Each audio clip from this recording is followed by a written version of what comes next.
DH Alepa, na rádio Alepa FM 101.5, o primeiro programa de questões em direitos humanos do Parlamento Brasileiro. Uma produção da Fundação Rádio e Televisão da Alepa Afonso Galindo. É isso, voltamos ao vivo aqui dos estúdios da Rádio Alepa FM 101.5, agora são 10 horas e 16 minutos, na sua segunda-feira, dia 26 de maio.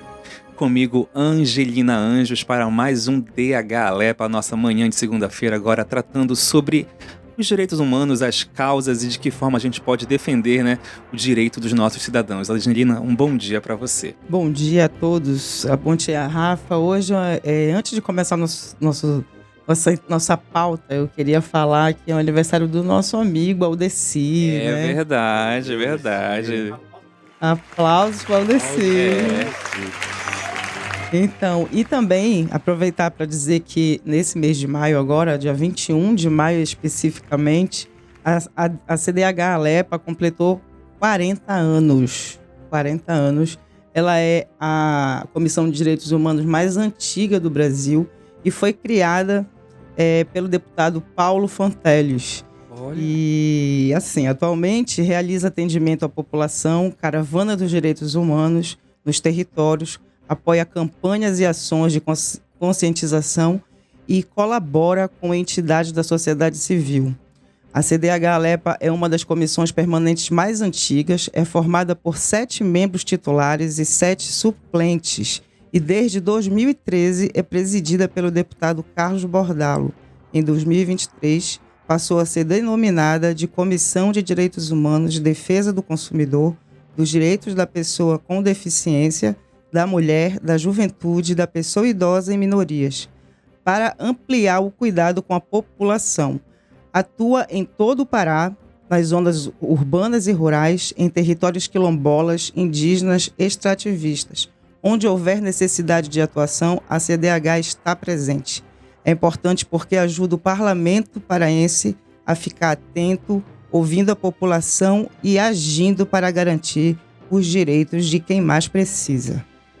Bom, e na pauta de hoje do DH Alepa a gente vai falar sobre um assunto que preocupa muito a sociedade brasileira, que sem dúvida são as pessoas em situação de rua. E para falar com a gente sobre isso, a gente está ao vivo aqui hoje, até que enfim, uma pessoa que a gente está querendo trazer há muito tempo aqui na rádio para falar sobre direitos humanos, um defensor dos direitos humanos, o Pedro Cavalero. Pedro, que é advogado e especialista em direito social. Pedro, bom dia para ti, mano. Poxa, bom dia ouvintes da Rádio Alepa. Bom dia, os ouvintes do 101.5. Nós vamos também receber a contribuição do Bruno Renato Teixeira, secretário nacional de Promoção e Defesa dos Direitos Humanos, Inocêncio Gasparim, secretário da CEASTER, que é a Secretaria de Assistência, Trabalho, Emprego e Renda. Então, vamos entrar na nossa pauta para poder o doutor Pedro Cavalero continuar a entrevista com a gente, porque se deixar... É que o doutor Pedro Cavalero estava há tanto tempo já para vir na rádio que já estava ali acumulado, tantas palavras já que veio e suscitou. Bom, Angelina, vamos lá. Então, a nossa pauta de hoje... de hoje a gente vai tratar sobre as pessoas em situação de rua, tá? Elas são chamadas assim, pois nem todas as pessoas que estão na rua moram nela. Tem as que ficam nas ruas, e são aquelas que não conseguem se manter financeiramente e ocasionalmente necessitam de algum suporte governamental, através dos programas sociais de proteção social, que existem, pois temem os perigos presentes na sua exposição às ruas, a violência e a própria intempérie do clima. Tem aquelas também que trabalham esporadicamente e ainda mantêm algum contato com familiares, porém não utilizam as ruas como local para dormir, como alguns flanelinhas ou mesmo os vendedores ambulantes dos semáforos, que comercializam variados produtos, desde alimentos a acessórios para carros. Existem também pessoas que tiveram que conviver com despejo de seus imóveis. E é sobre esse assunto, Rafael, que a gente vai tratar agora com o Dr. Pedro Cavalero. Bom, voltando agora com o nosso querido Pedro Cavalero, que tem mais de 25 anos de atuação no direito e faz parte também da Comissão de Moradia da OAB Pará. Pedro, a gente sabe que você é um dos advogados que mais atuou nas questões que mobilizam o direito à moradia.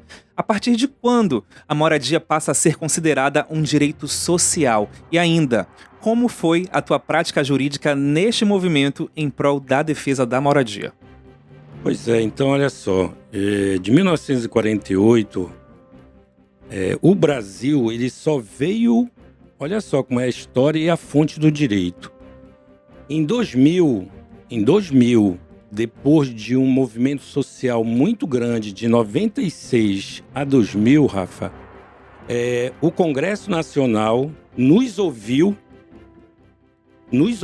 porque de 96 a 2000, o Fórum Paraense em Defesa da Moradia dos Conjuntos Habitacionais aqui no estado do Pará, ele foi protagonista de um erro muito grande que existia na engenharia nacional da Caixa Econômica Federal, Rafa.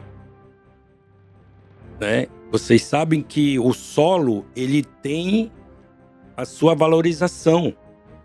Eu não posso medir o mesmo metro quadrado de Brasília para os Jurunas. Eu não posso tomar como parâmetro o mesmo metro quadrado do plano piloto para o Bengui. E sabe quem descobriu isso, Rafa? Foi o movimento social. Foi Fora da Moradia. Por uma discussão muito grande que nós tivemos em Brasília, na Caixa Econômica Federal. Que aqui nessa casa nós fizemos sessão especial, nós levamos essa discussão para o Congresso, nós fizemos reunião com a bancada federal da Amazônia, junto com a bancada estadual, que naquela época, 96, 99, 2000, estavam por aqui. E foi o estado do Pará que descobriu essa disparidade aonde os contratos da Caixa Econômica Federal, eles não tinham e não levavam em consideração o metro quadrado da sua região, do seu bairro. A consequência disso eram imóveis superfaturados, com prestação super elevadas, aonde o mutuário não tinha condições de pagar. E quem é que mais briga pelo direito à moradia, Rafa e Angelina? São as mulheres. As mulheres são as que mais lutam pelo direito à moradia. Então, naquela época, Rafa, o direito à moradia só foi considerado direito constitucional em 2000. Mas também não foi levado... Aí eu já respondo a outra pergunta. O que o Fórum deixou para isso? O que Rafa, eu posso dizer agora, porque naquela época, o movimento, eu não podia dizer numa entrevista dessa.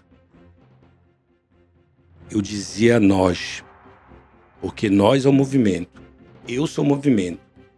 Mas como já passou, eu posso dizer com a minha carteira da OAB 8414, o que eu já deixo de legado para essa discussão do direito à moradia é a regularização de 22 mil imóveis no estado do Pará. E a regularização hoje da segunda maior ocupação urbana que tem a região metropolitana de Belém, que é o Carlos Marighella, que fica atrás do Avenida Cheirosa. E aqui, por coincidência de eu estar sentado nessa casa aqui, eu posso dizer, naquela época, o vereador Chicão foi o único vereador que nos recebeu na Câmara dos Vereadores. O Chicão abriu a porta de Ananindeua, porque a briga era em Ananindeua, eu não podia chamar uma sessão especial em Belém. Nós não podíamos chamar qualquer coisa juridicamente para Belém, porque a nossa área estava em Ananindeua. E naquela época, Rafa, infelizmente havia uma uma oposição muito grande, né, contra nós, contra os movimentos sociais. Quem lembra de 96 da curva do S? Eu não vou citar nome aqui. Quem lembra de 98 da invasão da escola Augusto Meira para tirar os professores lá de dentro? Foi o mesmo governador que mandou e que mandava tanto em Ananindeua como em Belém. Rafa, nós já pegamos muita cacete, muita bomba de gás lacrimogênio. Eu digo nós, sempre nós, né? Mas eu me orgulho disso agora de estar falando isso aqui para vocês, sabe, Rafa? Porque eu acho que há um protagonismo, ainda há um grande déficit habitacional. E quando eu passo na rua e vejo, cara, as pessoas na rua, eu fico muito, sabe? Eu queria ser um Estado para poder resolver isso, entendeu? É isso. Pedro, e até aproveitando para linkar com essa tua questão, porque realmente nós assistimos muitas pessoas em situação de rua aqui na região metropolitana, e ao mesmo tempo nós temos muitos imóveis que estão em desuso, né? Inclusive no centro da cidade, aqui próximo à Lepa, no comércio, na Campina, no Reduto. Como tu enxergas isso? De que forma a OAB mapeia esses imóveis e essas pessoas? Porque muitas vezes as pessoas dormem ali na porta de um imóvel que está desocupado, né? Digamos assim, já é uma situação... Abandonado, né? Abandonado. É uma situação realmente que causa muita preocupação. É uma dicotomia, né? Você ter imóveis desocupados e ter pessoas dormindo na rua, né?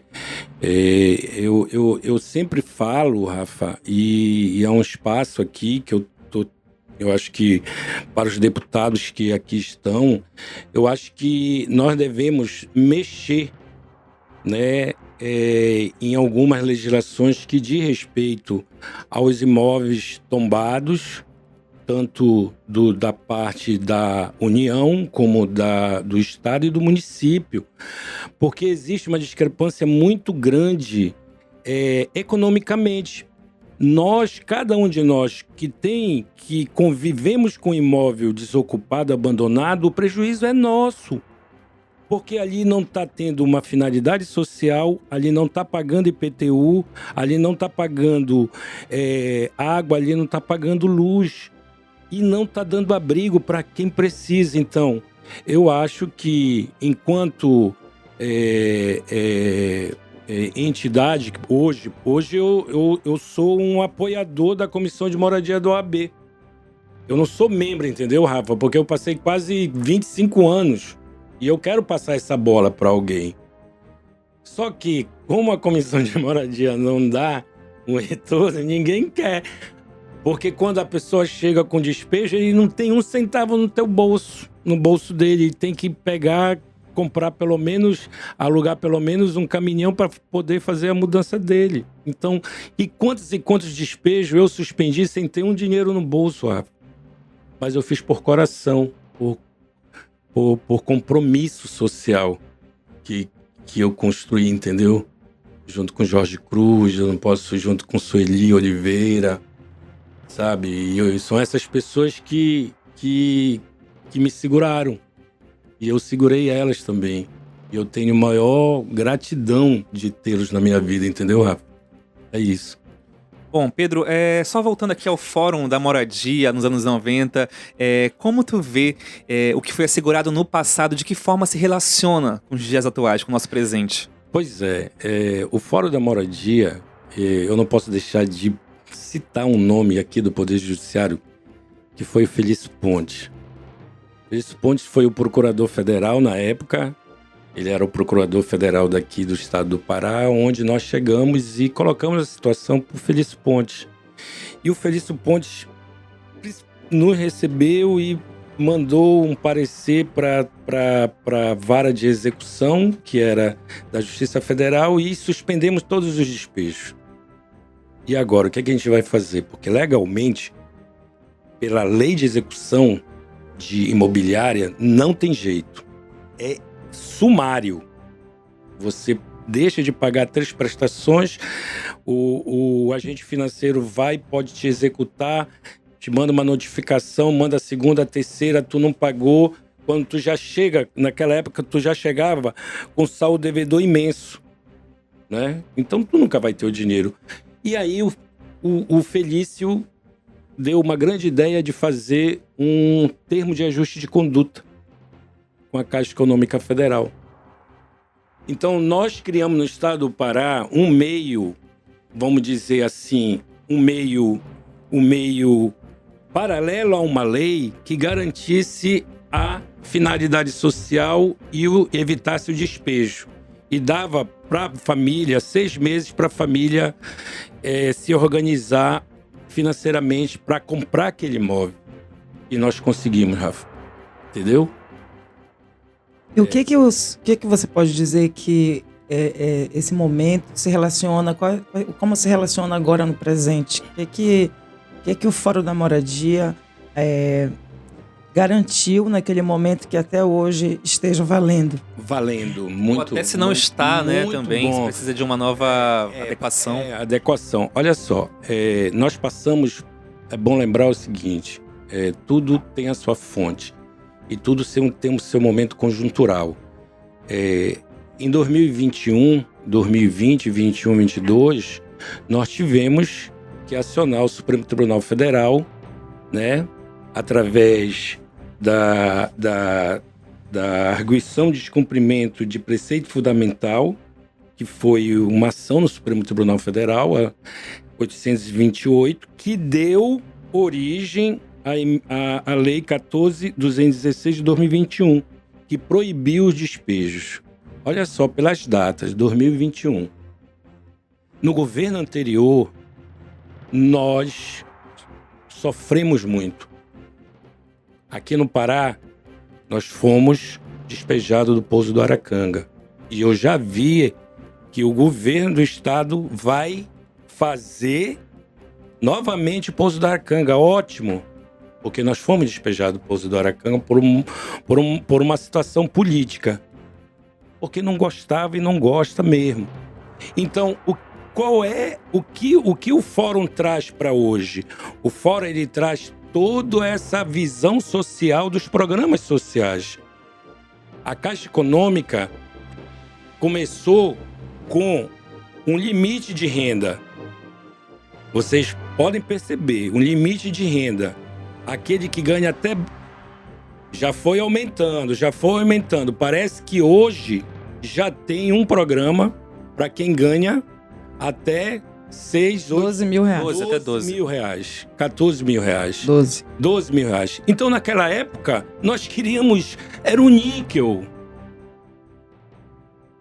O níquel, pra gente, já era bom. Tirar o seu Zé, que ganhava 300 reais, Rafa. Então, o que eu posso dizer é que o que nós fizemos para hoje é essa visão social da moradia. Que não é porque tu ganha 12 mil reais que tu não te aperreia, que tu não quer a tua casa. Não é porque hoje quem ganha 12 mil reais, ainda eu tenho quase certeza que tem muita gente que ganha 12 mil reais por mês e que mora de aluguel. Tá no aperreio, né? E que tá no aperreio. Mas naquela época a gente queria era pro seu José, que não tinha nada. Então o que é que eu digo que nós deixamos? Nós deixamos tudo isso, um acúmulo de discussão. Pelo nível de renda, tu não pode, Rafa, o direito, moradia é um direito constitucional, então tu não podes tomar como parâmetro uma questão financeira. Foi isso que nós levamos para dentro da Caixa Econômica Federal. Porque o sistema, o próprio nome do sistema estava errado na época que a gente fazia. Sistema Financeiro de Habitação. Habitação não pode ser ligada à finança. Tinha que ser Sistema Social de Habitação. Tudo isso nós levamos para dentro da Caixa Econômica, que hoje, graças a Deus, nós já temos uma visão mais abrangente, né, de tudo isso. Caramba. Olha só, visando o fortalecimento da política nacional, para a população em situação de rua, o Ministério dos Direitos Humanos e da Cidadania lançou em dezembro de 2023 o Plano Nacional Ruas Visíveis, plano de ação e monitoramento para a efetivação da política nacional para a população em situação de rua. A iniciativa, composta de 99 ações, envolveu a articulação de 11 ministérios do governo federal em parceria com governos estaduais, municipais e Distrito Federal, em diálogo com os movimentos sociais da população em situação de rua, representantes dos poderes legislativo e judiciário, Ministério Público e Defensoria Pública. Pessoas em situação de rua é uma pauta que preocupa, né, gente? E estabelece a necessidade de ações de todos os governos pelo Brasil, com políticas públicas que concretamente solucionem o problema social. O secretário nacional de Promoção e Defesa dos Direitos Humanos, Bruno Renato Nascimento Teixeira, que a gente já recebeu, inclusive, ele aqui lá nos estúdios lá de cima. O Aldeci, o nosso aniversariante do dia, tem uma fotinho com ele, tá lá no Instagram do Aldeci. O nosso secretário Bruno Renato Teixeira falou, inclusive nessa ocasião que ele esteve com a gente, veio receber uma condecoração, né, da Comissão de Direitos Humanos. Ele falou sobre esse plano Ruas Visíveis. Então a gente ouve agora ele, mais uma vez, o secretário Bruno Renato Teixeira. Olá a todos do Pará. Uma saudação especial a todos que assistem o DH Alepa. Eu sou Bruno Renato Teixeira, secretário nacional de Direitos Humanos aqui do Ministério dos Direitos Humanos e da Cidadania. Eu agradeço o convite e a oportunidade da gente fazer um diálogo sobre a política para atenção à população em situação de rua. A Política Nacional para a População em Situação de Rua prevê uma ação articulada de governo federal, estados e municípios no envolvimento de diversas pastas, atuando umbilicalmente na atenção à população em situação de rua. Nesse contexto, é fundamental que a gente tenha uma atenção no acolhimento visando saúde, assistência social, trabalho e renda, envolvendo-os numa lógica de direitos humanos. Não dá para se tratar a população em situação de rua, pensar numa política que retire as pessoas da rua e coloque em ambientes dignos, sem pensar nessa ação interligada entre as diversas esferas de governo, mas, sobretudo, na multidisciplinaridade das ações. E, para isso, nós estamos com o plano Ruas Visíveis, na qual o município de Belém já aderiu, que visa pensar numa ação integrada onde assistência social, direitos humanos, saúde, educação, trabalho e renda e, fundamentalmente, moradia, vai destinar à população em situação de rua uma política pública que faça, de verdade, a elevação da cidadania dessas pessoas. E, para isso, nós vamos precisar que o município de Belém, assim como o governo do estado do Pará, nessa perspectiva de aderir ao programa, tenham a compreensão que olhar para a população de rua é olhar para a moradia cidadã. O primeiro passo já foi dado, que é constituir uma política nacional por meio do Minha Casa Minha Vida, que vai garantir parte das residências para a população de situação de rua. Mas nós sabemos que só dar a moradia para a população em situação de rua não é suficiente para garantir que essas pessoas tenham seu direito humano preservado. É necessário que haja uma ação interligada de acompanhamento nesse processo de transição da rua para a moradia, na qual garanta que essas pessoas, por meio do trabalho, por meio da renda, por meio da garantia de um plano de saúde mental efetuado pelo Sistema SUS, vai fazer com que essas pessoas deixem a condição, seja ela qual for que levou ela para a rua, para retornar para suas casas de forma segura.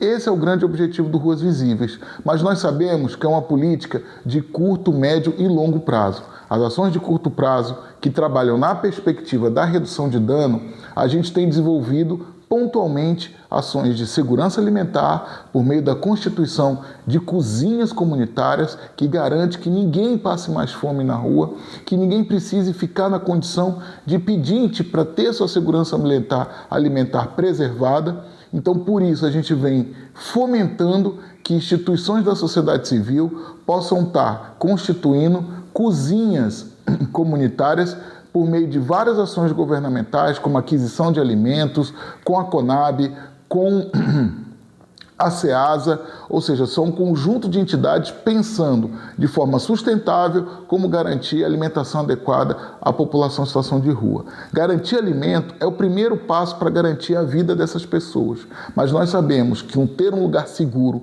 acolhedor, também faz toda a diferença para que as pessoas possam fazer sua higiene, possam ter o seu cuidado, ter sua documentação garantida, né, e instruções sobre serviços oferecidos pelo governo. Para isso, nós estamos criando um ponto de apoio na rua. É uma medida paliativa, é uma medida de curtíssimo prazo, é uma medida de redução de dano, mas que visa, já em pontos estratégicos das cidades, ter estruturas voltadas a esse acolhimento com banho, com higiene, com corte de cabelo, com bagageiro, mas, sobretudo, com uma equipe multidisciplinar apta a fazer esse acolhimento e dar orientações sobre serviços e políticas públicas na qual a população de rua tem acesso. Então, para que o ponto de apoio na rua funcione, é fundamental que essa estrutura esteja diretamente interligada com a rede CAPS, com o Conselho Tutelar, com as estruturas de CRAS, CREAS, ambulatórios na rua, ou seja, que essa rede de fato esteja constituída, funcionando. O ponto de apoio na rua é a grande porta de entrada à assistência a direitos humanos e cidadania da população em situação de rua. E nós queremos, já antes da COP30, instalar um ponto de apoio na rua, no lugar onde concentra a maior parte da população em situação de rua, hoje na capital paraense, que é ao redor do Mercado Ver o Peso. Esperamos que esse projeto, uma vez lançado o edital nos próximos dias, a gente tenha uma instituição paraense que se habilite a constituir o ponto de apoio na rua, que vai ser o grande passo. Mas, simultaneamente, nós vamos avançar com moradia cidadã por meio do Minha Casa Minha Vida e pretendemos instalar mais unidades em parceria com o governo do estado, pela SEASTER, com a FUNPAPA no município de Belém, sempre pensando no aprimoramento e qualificação dos profissionais para atendimento da população em situação de rua. Já houveram alguns avanços. No último trimestre, nós conseguimos, junto com a Defensoria Pública, capacitar os defensores públicos para o atendimento à população em situação de rua. O município de Belém já aderiu ao Plano Ruas Visíveis, que é esse pacote de políticas públicas que envolvem 11 municípios 11 ministérios. Esses estão diretamente envolvidos no Plano Ruas Visíveis, e o município de Belém, uma vez que aderiu ao Ruas Visíveis, se habilita a receber investimentos do governo federal, se habilita a fazer com que os seus servidores passem por processos de formação, assim como a Guarda Municipal vai fazer a formação no âmbito do Ministério da Justiça para qualificar sua atuação no atendimento humanizado, preservando os direitos humanos da população em situação de rua e não sendo um órgão de violação de direitos. É isso que nós pretendemos. Formação continuada dos profissionais, dos servidores públicos, atenção primária funcionando plenamente, numa ação articulada entre saúde, direitos humanos e assistência social, uma política de trabalho e renda que garanta que essas pessoas, uma vez saindo da rua, tenha sua renda para constituir sua família e seguir sua vida por meios próprios, e, simultaneamente, uma política de saúde pública que dê conta de que nós possamos vencer aquilo que levou as pessoas em situação de rua, levaram as pessoas para a rua, que é a questão da saúde mental. Esses 3 eixos, uma vez consolidados, nós temos plena convicção que nós teremos no estado do Pará, assim como na capital Belém, um cenário muito mais favorável para a gente erradicar, para a gente vencer essa triste mazela que são pessoas vivendo na rua. Um Estado democrático de direito só é de fato consolidado quando nós teremos todos aqueles como nós fora das ruas, com seus direitos humanos preservados. É isso que nós pretendemos. Deixo aqui um forte abraço da ministra Macaé Evaristo, que se coloca à inteira disposição da ALEPA para que a gente possa aprofundar essa discussão com todos os parlamentares, assim como o conjunto da sociedade civil paraense. Nós esperamos nos ver em breve. Me coloco à inteira disposição para aprofundar esse debate junto com vocês e vamos juntos nessa discussão.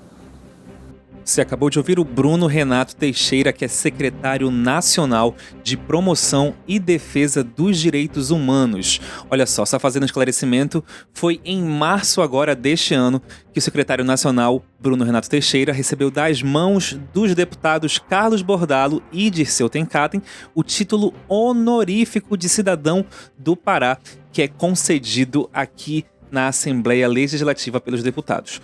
O deputado Bordalo, que é autor do projeto de decreto legislativo número 58 de 2024, que concede a honraria, exaltou os relevantes serviços prestados pelo secretário nos últimos anos ao estado do Pará.